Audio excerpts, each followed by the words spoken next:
Bismillah ar-Rahman ar-Rahim. Mr. President, distinguished members, thank you very much. Jordan treasures its long ties of friendship with this great institution, and I appreciate your invitation to speak here today. Permettez-moi aussi de remercier les citoyens de Strasbourg pour leur hospitalité chaleureuse. Cette ville représente toujours un symbole de passage de la guerre à la paix, un symbole de la réconciliation et de l'unité de l'Europe.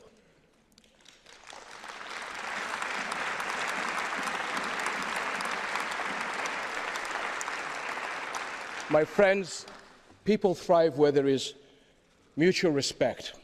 Civilization is built on it, and futures are better for it. But coexistence must be made and made again in every generation. The common good is defended only by vigilance and action, and this means more than security measures. Humanity must arm itself with ideas, with justice, and with economic and social inclusion. Today, these challenges have a special importance. Our world faces an assault by terrorists with ruthless ambition. The motive is not faith. It is power pursued by ripping countries and communities apart in sectarian conflicts and inflicting suffering across the world.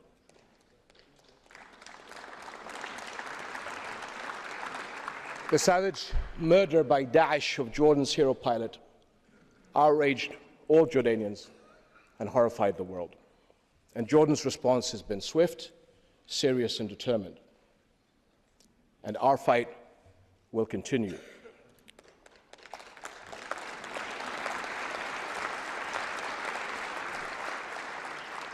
We and other Arab and Muslim states defend not only our people, but our faith. This is a fight that has to be carried out by Muslim nations first and foremost.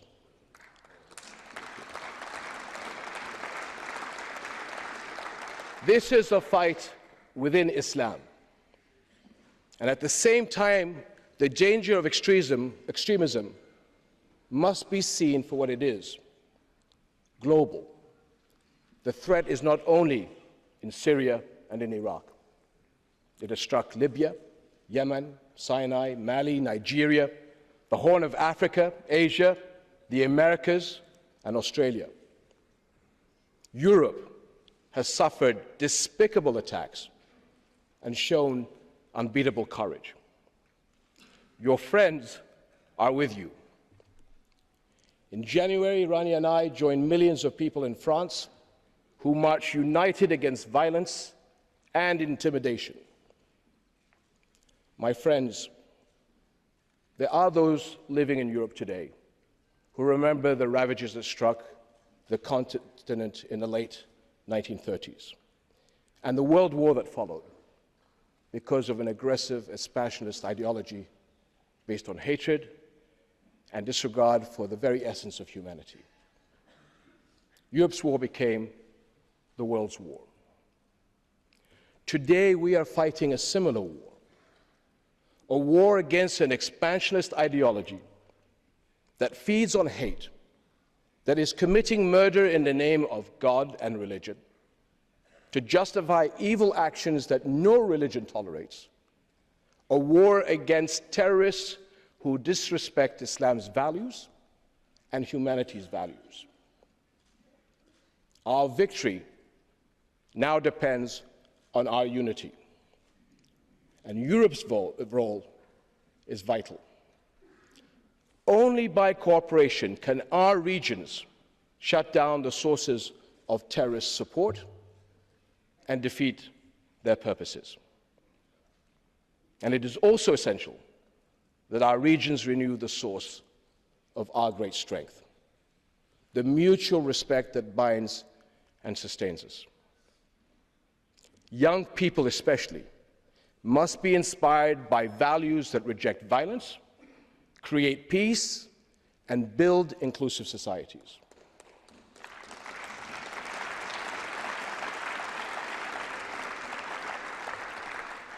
And let me suggest 3 areas of importance. The first is meaningful interfaith outreach, engaging people where they live. A dialogue of respect is a rockbed of all societies. Attacking and excluding others, insulting other peoples and their faith and their convictions, this is no way forward. The future lies in unity and respect, not division and stereotypes.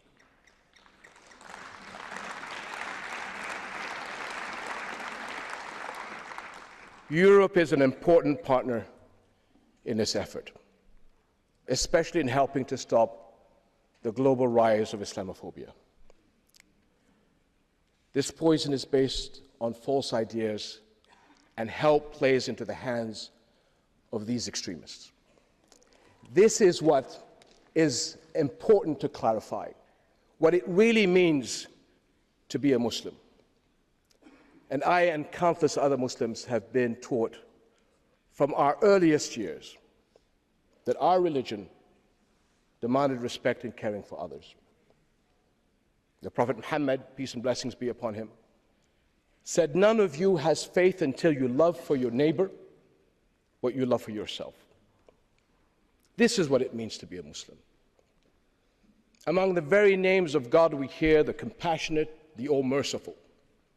All my life, every day, I have heard and used the greetings, Assalamu alaikum, a wish for the other to be blessed with peace.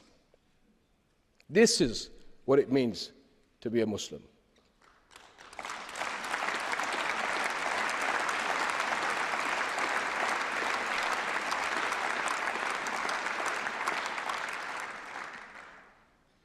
More than 1,000 years ago, before the Geneva Conventions, Muslim soldiers were ordered not to kill a child, a woman, or an old person, not to destroy a tree, not to harm a priest, not to destroy a church. These are the same values of Islam we were taught in school as children: not to destroy or desecrate a place where God is worshipped, not a mosque, not a church, not a synagogue. This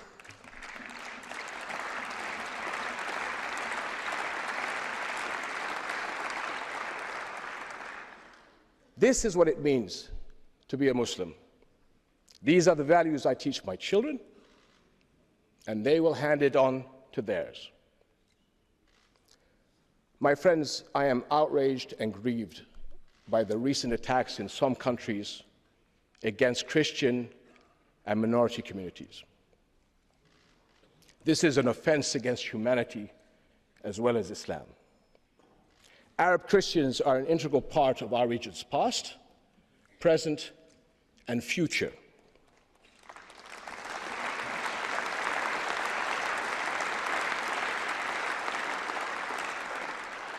Jordan is a Muslim country with a deeply rooted Christian community. Together, the Jordanian people make up an indivisible society, friends and partners in building our country. The world's Muslims have a critical role in global understanding. Our faith, like yours, commands mercy, peace, and tolerance. It upholds, as yours does, the equal human dignity of every person, men and women, neighbors and strangers. Now, those outlaws of Islam who deny these truths are vastly outnumbered by the ocean of believers, 1.6 billion Muslims worldwide. In fact, these terrorists have made the world's Muslims their greatest target. We will not allow them to hijack our faith.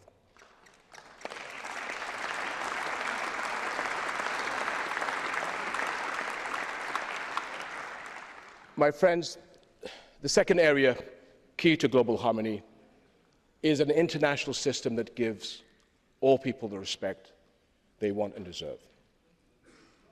Again and again, I hear the question, why does not the world defend Palestinian rights? Time after time, the peace process has stalled.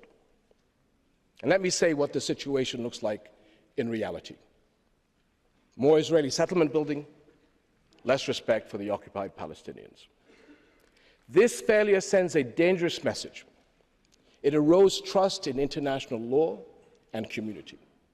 It threatens a pillar of world peace, that conflict must be solved by political means, not by force, not by violence. And it has given the extremists a powerful rallying cry. They exploit the injustices and the lingering conflict to build legitimacy and recruit foreign fighters across Europe and the world.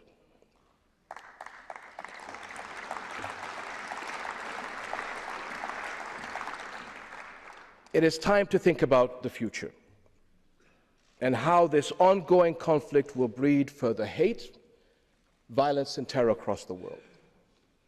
How can we fight the ideological battle if we do not chart the way forward towards Palestinian-Israeli peace? Our countries united must provide the momentum and chart the way forward towards a final comprehensive settlement.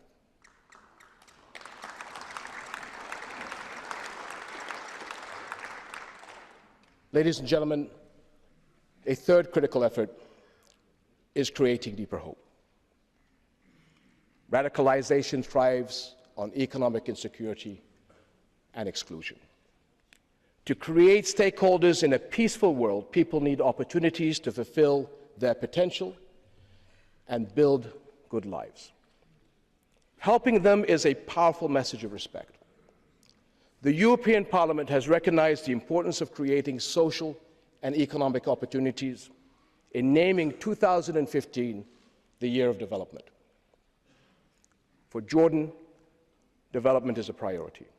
And despite all the regional challenges, we have pressed forward to meet urgent needs to grow jobs, to improve the quality of life through continued reforms and partnerships such as yours. And Jordan values our strong partnership with the European Union and its member states. And we are committed, with your support, to work together towards more advanced levels of partnership.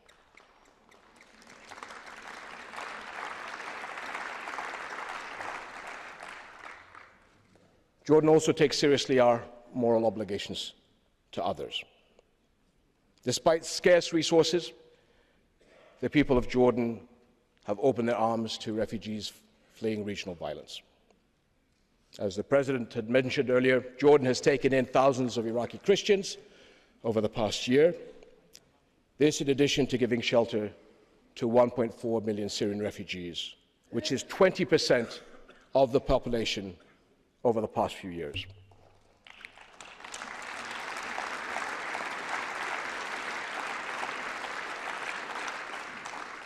This is more than the equivalent of France hosting the entire population of Belgium.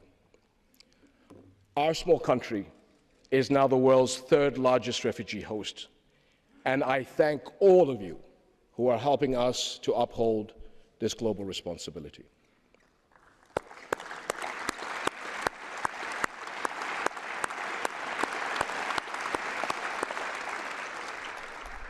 My friends, your support sends a message, not only to my people, but to all those who seek to move forward in peace and moderation.